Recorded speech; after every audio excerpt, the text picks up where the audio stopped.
குளித்தலையில் அதிமுக சார்பில் மனித சங்கிலி போராட்டம்.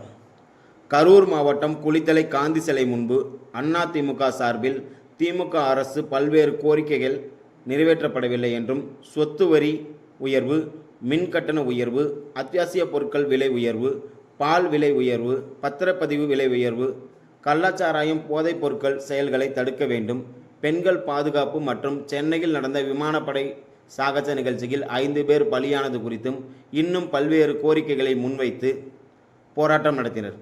இந்நிகழ்ச்சியில் சிறப்பு அழைப்பாளராக கரூர் மாவட்ட கழக செயலாளர், முன்னாள் போக்குவரத்து துறை அமைச்சர் MR விஜயபாஸ்கர் கலந்து கொண்டு திமுக அரசை கண்டித்து பேசினார். நடக்கின்ற மாபெரும் மனித சங்கிலி போராட்டம் இந்த 3.5 ஆண்டு காலத்தில் விடியா திமுக அரசு 520 வாக்குறுதிகளை கொடுத்து மக்களை ஏமாற்றி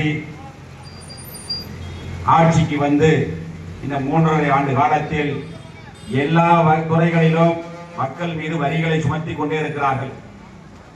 மின்சார கட்டண உயர்வு வருடத்திற்கு 6% உயர்த்தலாம் என்ற ஒரு அரசாணையை வெளியிட்டு சத்தம் இல்லாமல் மின்சார கட்டணத்தை இதுவரை 3 முறை ஏற்றி இருக்கின்ற விடியா திமுக அரசு மக்கள் மீது பல்வேறு வரிகளை விதித்துக் கொண்டே இருக்கிறார்கள்.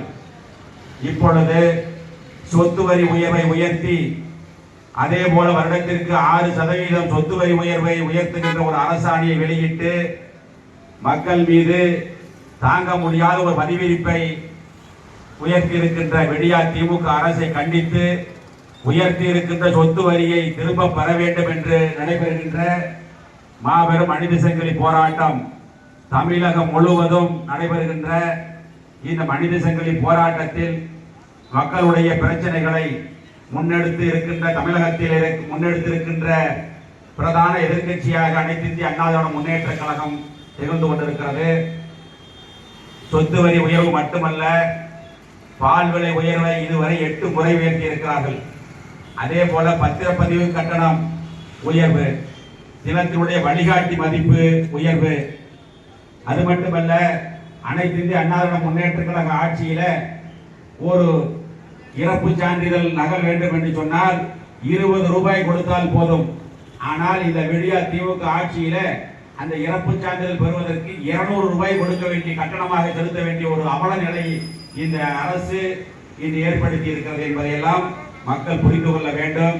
எப்பொழுது விடியா திமுக அரசு வீட்டுக்கு செல்லும் என்ற அவல நிலையை தமிழகத்தில் ஒரு காட்டாட்சி நடத்தி கொண்டிருக்கக்கூடிய முதலமைச்சர், கையாளாகாத ஒரு முதலமைச்சர், பொம்மை முதலமைச்சர் தமிழகத்தில் ஆட்சியில் இருக்கிறார். இதற்கு உதாரணம் நேற்று முன்தினம் சென்னையில் நடந்த 5 பேர் மரணம். சென்னையில் விமானப்படை சாகச நிகழ்ச்சி ஏற்பாடு செய்திருக்கிறது மத்திய அரசாங்கம்.